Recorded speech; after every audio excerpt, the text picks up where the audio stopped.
April the 17th, 1980. Rhodesia becomes a country of the past. The future belongs to the new Zimbabwe.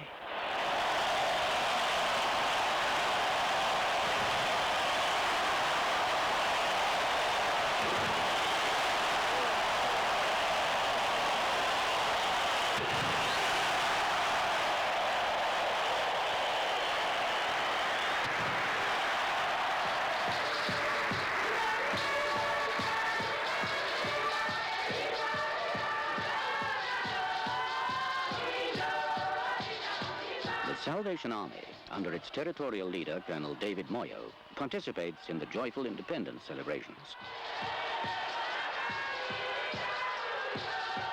Proudly, they present their new colors.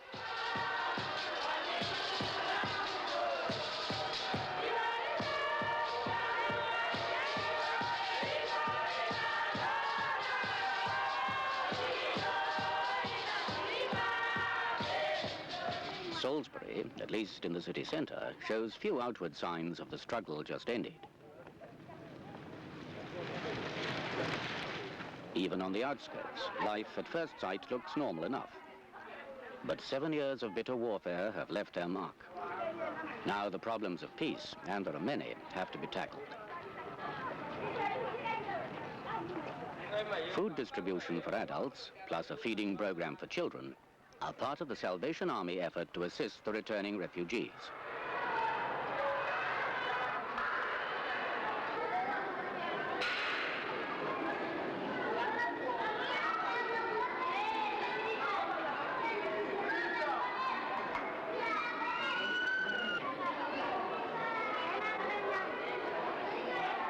Some 200,000 refugees have arrived back in their country. But at the Salvation Army headquarters, Colonel Kirby, the relief coordinator, grapples with a far larger challenge. The task of resettling 850,000 people who have been displaced by the war is a formidable one. The Salvation Army wishes to be involved in this task by providing housing and with the reconstruction of schools, clinics, hospitals, roads and bridges which have been damaged during the wartime.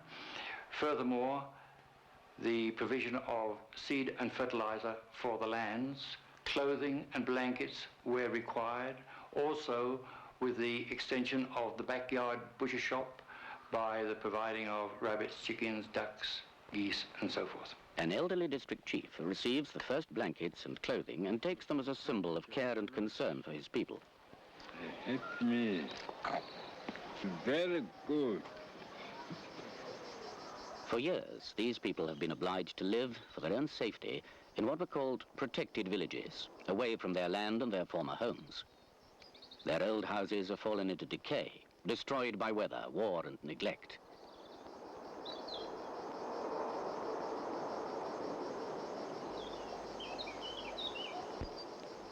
Part of the Salvation Army's $7 million rehabilitation plan is the erection of what are now called Kirby houses. Complete metal frames are provided, and the roofs. The walls are to be built by the villagers from mud, stone, wood, or whatever other material they have available. It'll be a long time before all the 800,000 displaced persons from these protected villages are resettled. It's not just houses that are needed. Medical facilities are required, and schools.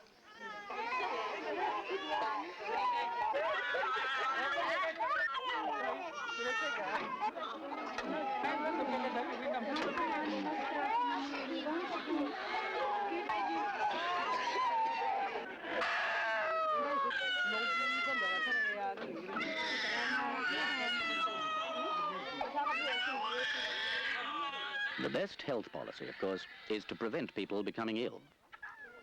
Here at the Howard Hospital, the approach is better health through better food, says Captain Dr. James Watt. The biggest medical problem that we have is the problem of malnutrition. This has increased due to 7 years of war, until fully 48% of all the children in this area suffer from this disease. We are teaching here the parents how to solve the problem with the resources they themselves have at their homes. The nurse is introducing these women to food that will give them better nutritional value than their present limited diet. kuya icho basa racho ndechei icho saka anoita sei nokuti anenge achivakwa chii. Rabbit meat is a good example. Rabbits and other small animals can be raised in any backyard, providing the people with protein from fresh meat. But in the past, it has not been their custom to eat rabbit. Some of them are going to take a little persuading. Eggs are another useful addition. They don't often eat eggs in these parts either. Here's something else that's very good for them, peanut butter. Now, that's not bad. What do you think? Yum. In fact, it's finger-licking good.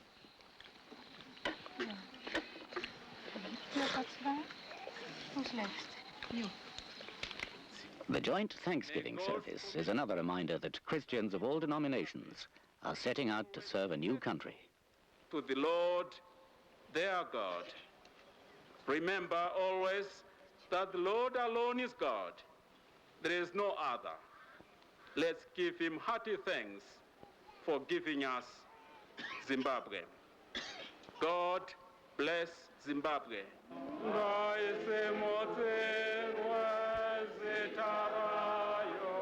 All over Zimbabwe, the Salvation Army is part of the combined effort of the churches to bring about a better life and a better future. A future which, as Christians rededicate themselves, will need much human effort and God's blessing.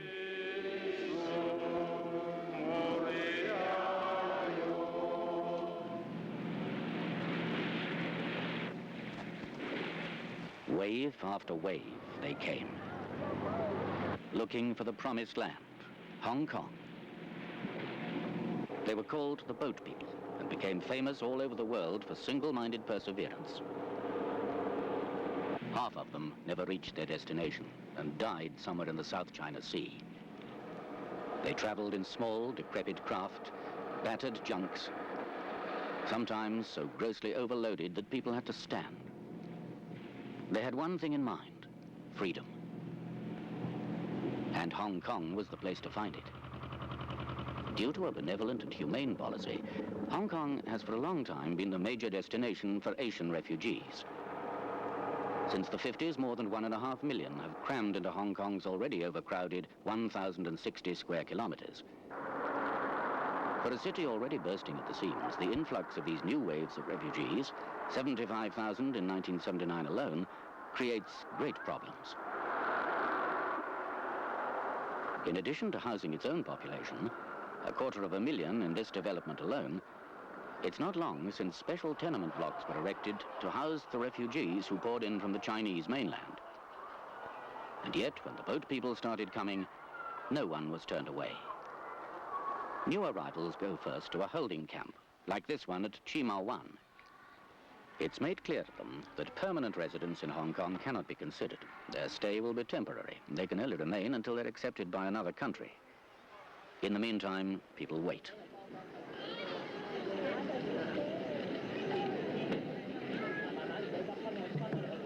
Some find casual work in the city, always hungry for manpower, but it's not possible for everyone. And some camps are too far from the city.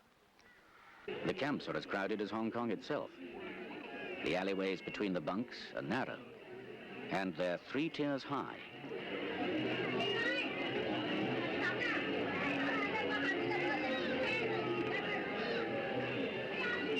Each bed is a home for one complete family.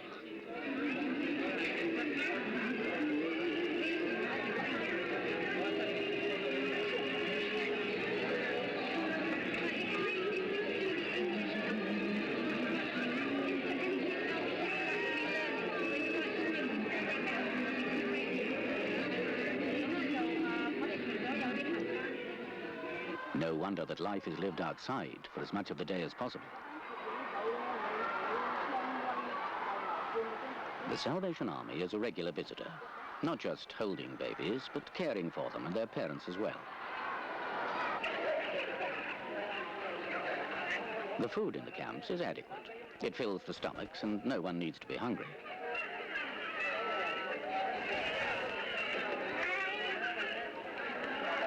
But the diet lacks some things that children need, vitamins that stimulate their health and growth.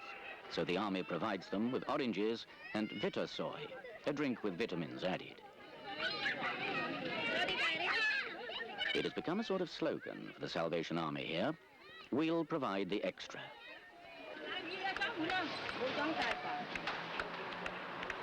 The army provides food for thought as well. Simple Sunday school songs, songs with a message for the children.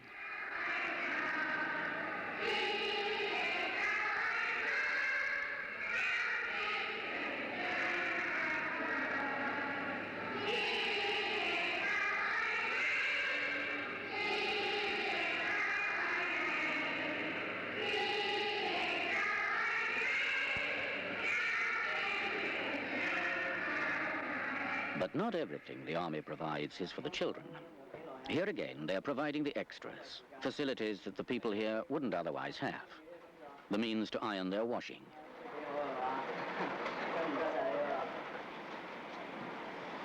Sewing machines, so that the women can make their own clothes. It all makes the waiting a little more bearable. One day the refugees move on to their last camp, the departure camp. The Salvation Army moves with them. Their final waiting period may be from 6 days to 6 weeks. But the waiting is not so irksome now. There's hope at the end of the road. This family, who survived the sea journey from Saigon, have been accepted for Canada. In the Salvation Army Education Center, classes prepare the refugees for the new lives ahead of them.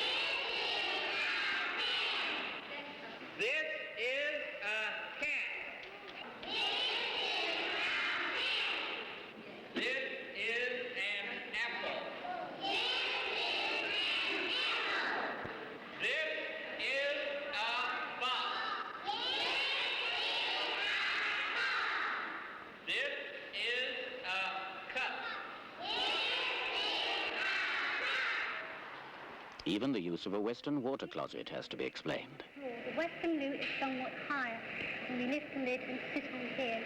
Afterwards, depress the handle, which will wash away everything inside, and then we must wash our hands.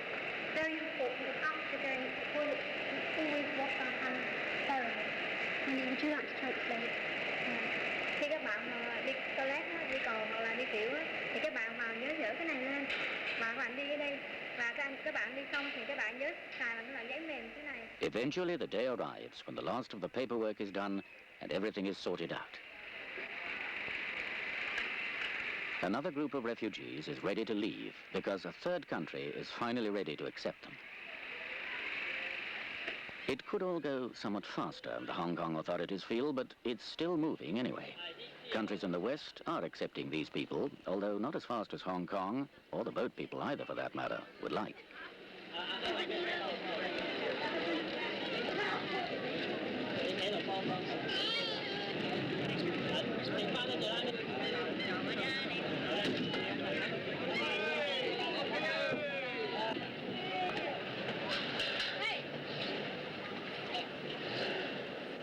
While this group goes to the airport and freedom, for the others, the long wait continues. Lieutenant Chang, the Pied Piper of Chima 1 camp, stays with them. He sings them songs of peace, hope, and joy. Another extra provided by the Salvation Army, so to speak.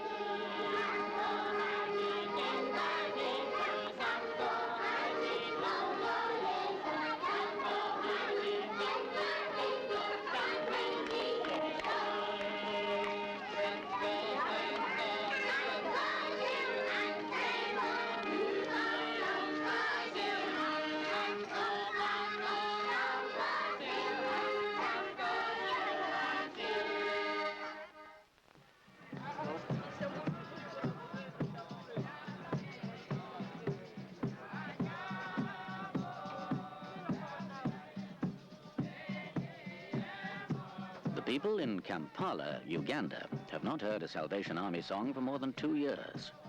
The army was banned as an unlawful society by Idi Amin. The former president is gone now, and the Salvationists are back, part of the day-to-day life of the country once more. But all is not well in Uganda. Kampala, the city on the hills, looks as attractive as ever from far away. But when you go into the center, it's a different story.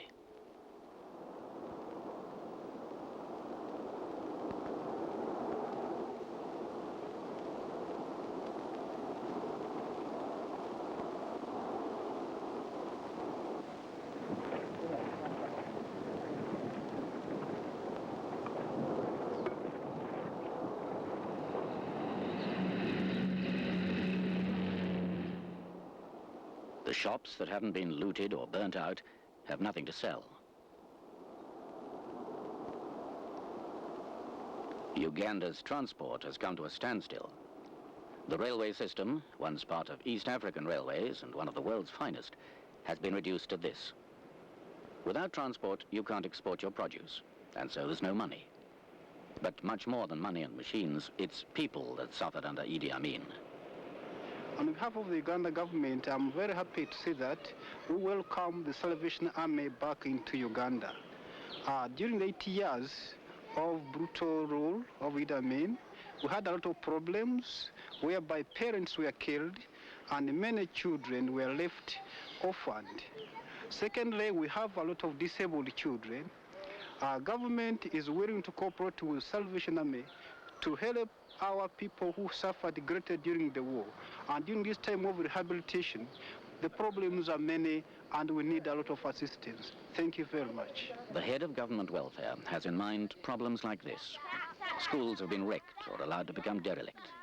Classes have to be held outside the useless buildings.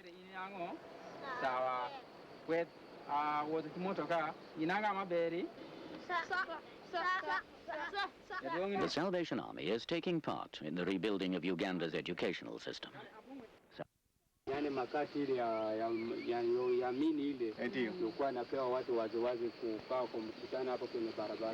Army's concern is for people. People in the villages, people in the town. In Kampala, it's the poorest of the poor that are in the care of the Salvation Army's team, led by Brigadier Bywaters. We welcome you to our happy family at the hostel here in Kampala. It is a great thrill for me to be back here after being away for almost 2 years, owing to the banning of the Salvation Army, along with other churches, about 2 years ago. We plan to have hostels and workshops for the handicapped. We believe by our living and by our loving and serving here, we endeavor to show love in action. Young and old are part of this extended family of 50. A man who lost his legs. A baby found on the streets. A man with an incurable illness. A family without a home. Simple people, poor people, the Army's people. The loving and caring Army is back again in Uganda. William Booth said, "Where duty calls, there we must never be found wanting." The right motivation in Uganda and wherever the Army is carrying on its work of rehabilitation.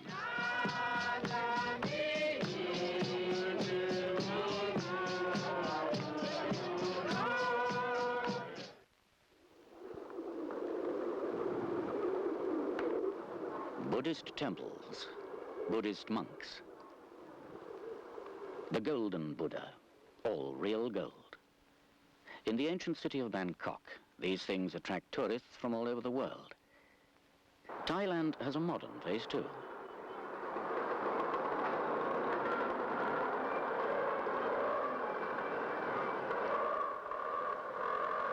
In the busy city center, street vendors compete with luxury shops for the tourists' money.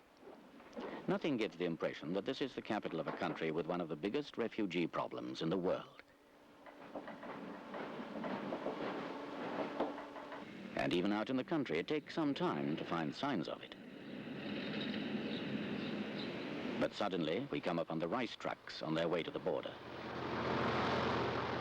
And long convoys of water tankers have the same destination, the Thai-Cambodian border. Across the border, a few miles into Cambodia, small groups of people gather shortly before nightfall. Thousands of people are coming here, up to 25,000 people to take the rice far away into Cambodia. They've come from areas as far as 200 miles inside Cambodia. They've brought bullock carts to transport as much as they can get back to their starving villages. Most of them have brought their children with them. They're afraid that they might be taken away in their absence. Next morning, they assemble to await the arrival of the rice lorries. Sometimes the issue is interrupted by military action, but this morning they're lucky. Several hundred tons of rice is starting to roll in.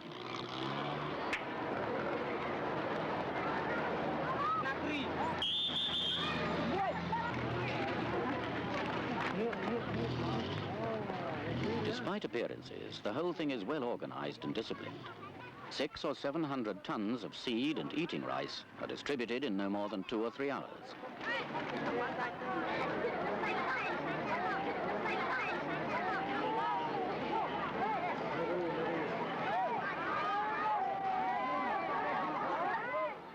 Then it's on its way deep into Cambodia. The land bridge, as it's called, is open and working.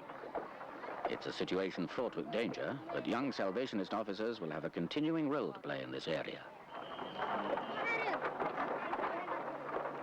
But some 700,000 refugees have fled Cambodia altogether. They now live in camps on Thai territory.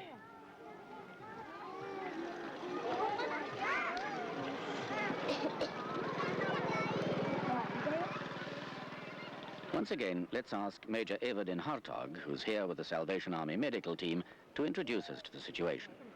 Now, there are hundreds of thousands of people here living in this camp, and it seems that everything is all right here. Children are smiling, but the tragedy is still there. Each family presented in this camp has their own story to tell. Family members killed or dying of starvation and diseases, and the future is very dark before them. Their future is indeed dark, because they are part of a political and military power game which frequently disturbs camp life and upsets any hopes they may have of going back to their homes. One problem that arises here is the same one that we met in Hong Kong. How do you fight boredom? The boredom of being fenced in day after day in a confined area. A handicraft center has been set up where national crafts can be carried on.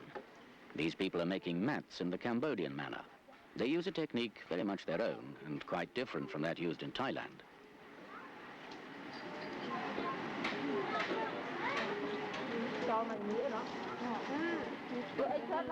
Sewing machines have been provided for another group. They've been given the job of making 9,000 school uniforms for the camp schools. This scheme has been a tremendous morale booster. The sad thing is that it only occupies a couple of hundred people out of 120,000. Just a drop in the ocean. There's so much more to be done. When the Christian medical team arrive at the hospital, there's no doubt about their welcome.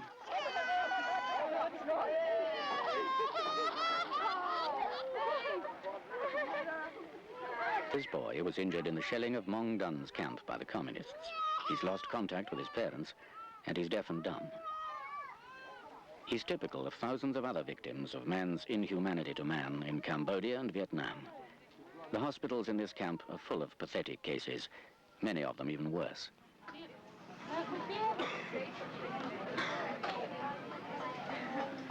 In this camp, the Salvation Army is part of a consortium of Christian agencies working together. The Salvationists are from many countries. Yoka is Dutch.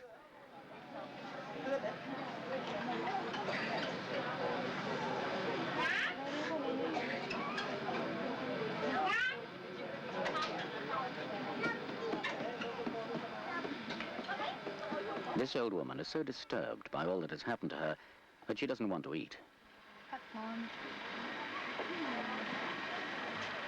Gently, she's coaxed and kept alive.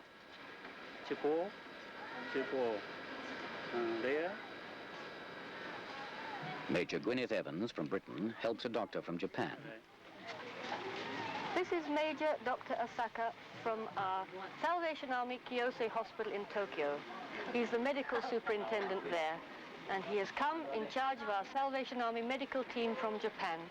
This patient was admitted yesterday with a high fever, probably malaria, but she's very much better this morning already. There's another doctor in the Japanese team. This is one of my patients. He is a Cambodian farmer. He lost his legs while walking on a landmine. Sometimes it's the mind that has suffered most. Reng has been with us for about a week now. He was admitted for asthma and suspected TB. We've been trying to win his confidence and his trust. Reng has no family. His parents died last year in Cambodia, and he came to this camp with a group of other people. He doesn't have any relatives here, and he's been working in one of the outpatient departments and living there as well, sleeping in the back room. Lieutenant Mavis Bayes was starting her first day here as a nurse in the camp. What have you to tell us, Mavis? That I was commissioned just 4 days ago, and I arrived here, and I'm here to stay for 3 to 6 months. My first impressions of the camp, I thought they might be a bit more primitive. I'm rather impressed with the work that's gone on before, but there's an awful lot still to be done here. That's certainly true. All the time, new patients are arriving.